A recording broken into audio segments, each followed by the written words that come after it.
이 선은 뭐 감각을 느끼는 선, 이 선은 뭐 엄지손가락을 구부리는 선, 이 선은 두 번째 손가락을 구부리는 선, 이런 선들의 각각의 기능이 있는데 커다란 신경 중에서 그 한 가지 선들에 이상이 생기는 경우가 있어요. 대부분 이런 증상이 있는 환자들이 나 그 전에 팔이 되게 많이 아팠었어요. 팔이 너무 많이 아팠는데 그 아픈 게 딱 끝나니까 엄지손가락이 안 움직여요.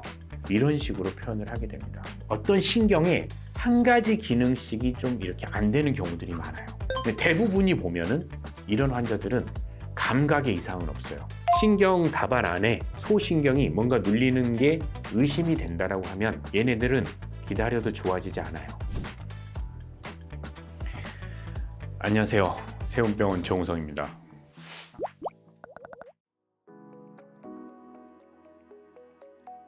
최근에 원장님 수술 중에 정중신경 탐색 및 감압술이라는 걸 봤는데 이 수술은 어떤 증상으로 오는 환자들에게 필요한 건가요? 질문이 너무 이렇게 범위가 넓어서 잠깐 이렇게 생각을 했는데요. 그러니까 어떤 환자들이 있냐면 유독 몇 가지가 안 되는 엄지손가락 한 마디가 움직이지 않아요. 구부려지지 않아요. 또는 검지손가락 한 마디가 구부려지지 않아요. 또는 손목이 내려갔는데 손목이 올라가지 않아요. 이런 한 가지 이런 증상들이 있는 환자들이 있어요. 이거는 뭔가의 동작이 되지 않으면 그 동작을 하게 하는 힘줄의 문제인지 아니면 그 동작을 하게 하는 힘줄로 가는 신경의 문제인지를 우리가 찾아봐야 되거든요. 그 중에 하나가 정중신경의 염전이라는 거예요. 그러니까 정중신경의 염전만 있는 게 아니거든요. 이게 신경을 어떻게 이해를 해야 되냐면 신경이라는 거는 하나의 커다란 전선이라고 보면 돼요. 전선은 이렇게 피복이 쌓여져 있는데 그 안에 작은 선들이 들어있잖아요. 구리선 같은 것들이 이렇게 들어있다라고 했을 때 이 선들 중에서 각각의 기능이 있어요. 이 선은 뭐 감각을 느끼는 선, 이 선은 뭐 엄지손가락을 구부리는 선, 이 선은 두 번째 손가락을 구부리는 선, 이런 선들의 각각의 기능이 있는데 커다란 신경 중에서 그 한 가지 선들에 이상이 생기는 경우가 있어요. 그거를 우리가 신경이 꼬여있다. 처음에 이렇게 얘기를 하기는 했어요. 그 여러 가닥 중에 신경이 한 가닥만 이렇게 꼬여있으면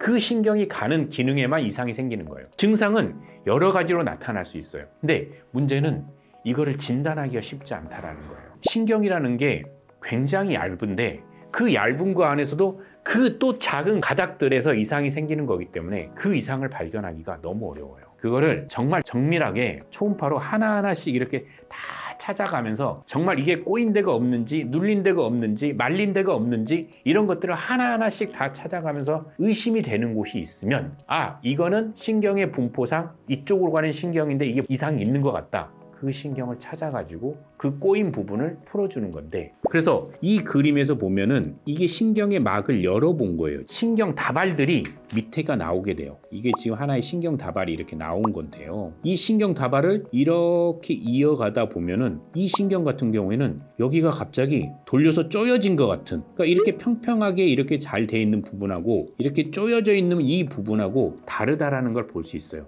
이거는 정중신경 중에서 신경의 일부 가닥이 쫄려 있는 거야. 이거는 어떤 원리냐면 신경의 작은 가닥들도 그 작은 가닥을 쌓는 피복들이 있어요. 근데 그 피복이 무슨 이유에서인지 안에 있는 선을 갖다가 꽉 조여버리는 거예요. 우리는 그 피복들이 뭔가의 자극에 의해서 염증이 생긴 다음에 바이러스라든지 세균이라든지 이런 것들이 들어가 가지고 약간 흉터가 생기는 것처럼 쪼여져서 신경을 조인다라고 생각을 하고, 대부분 이런 증상이 있는 환자들이 나 그 전에 팔이 되게 많이 아팠었어요. 팔이 너무 많이 아팠는데 그 아픈 게 딱 끝나니까 엄지손가락이 안 움직여요.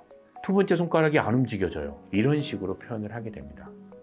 안에 있는 조그마한 신경들이 쪼여 있는 상태, 그거를 우리가 신경의 염전 이렇게 표현을 하기는 합니다.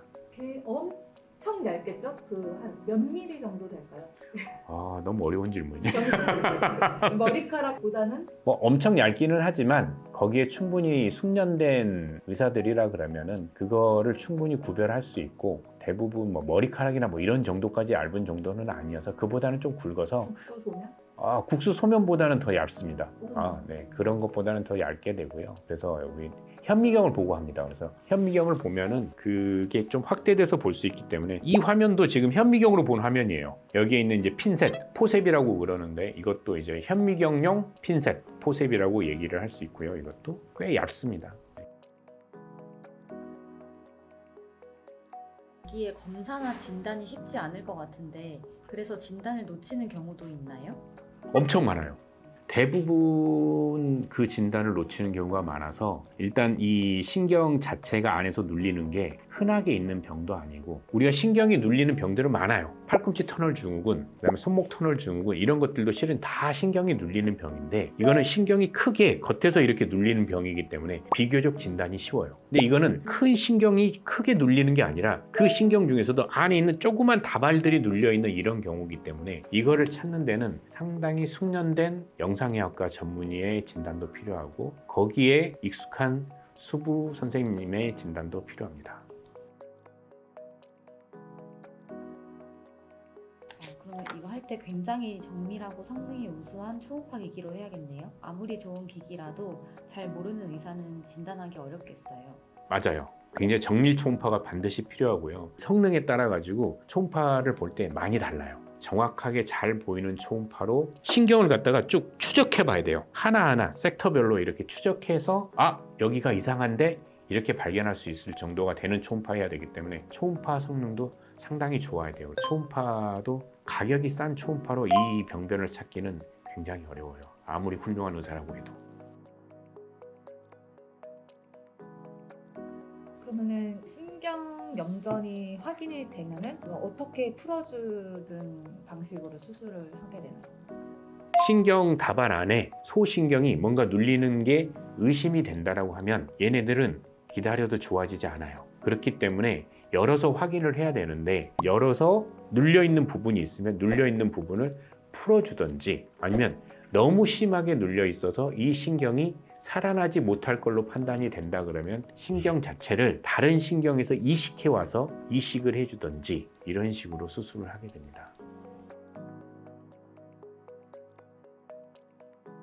영상을 보면은 이게 내 증상인 것 같아 하는 분들이 좀 있을 것 같은데 이런 증상이 있으면 한번 진료 받으러 와도 된다 생각하시는 대표적인 증상 한 번만 더 말씀해 주세요. 가장 많이 있는 증상들이 기능이 한두 가지만 안 되는 거예요. 그러니까 손의 기능이 주로 이렇게 상지에서 이런 일들이 많이 일어나게 되는데 그래서 예를 들면은 엄지손가락이 안 구부러져요. 엄지손가락이 구부러지긴 하는데 끝마디가 구부러지는 게 아니라 이렇게 구부러져요. 이런 거나 두 번째 손가락도 마찬가지예요. 두 번째 손가락도 구부러지긴 하는데 여기 끝마디가 구부러지지 않고 손이 이렇게 구부러져요.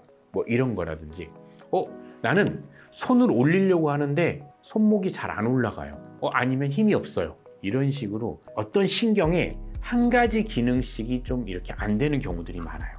근데 대부분이 보면은 이런 환자들은 감각에 이상은 없어요. 그러니까 신경이라는 게 하나의 신경 안에 운동신경도 있고 감각신경도 있는데 대부분 감각신경은 보존이 되면서 운동신경만 포함이 되기 때문에 운동신경에만 병변이 있어서 운동의 일부가 안 되는 경우들이 많아요. 정중신경 만약에 신경이 눌리게 되면 초반에는 아프다고 했었잖아요.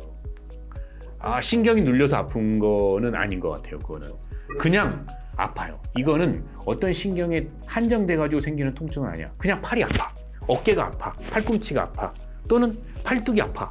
환자들이 이렇게 얘기를 하거든요. 며칠간 되게 많이 아팠거든요. 거기가. 그런 다음에 그리고 나서 아픈 게 없어지고 나니까 그 다음에 손가락이 잘 안 움직여요. 이렇게 얘기하는 경우가 많아요. 그 정중신경 그 문제 때문에 아픈 통증은 없는 거예요. 운동신경만 안 되는 상황인 건가요? 그것 때문에 어쨌든 아픈 건지 어쩐 건지는 실은 정확치 않아요. 정중신경이 문제가 돼서 아프다 그러면 정중신경이 지배하는 범위의 근육이라든지 지배하는 범위의 그 피부, 그 감각 부분, 그 부분이 아파야 되는데 꼭 그렇지는 않아요. 그냥 팔 전체가 아파요. 또는 어깨가 엄청 아팠어요. 팔꿈치가 엄청 아팠어요. 이렇게 실은 환자들이 얘기하는 경우가 대부분이에요.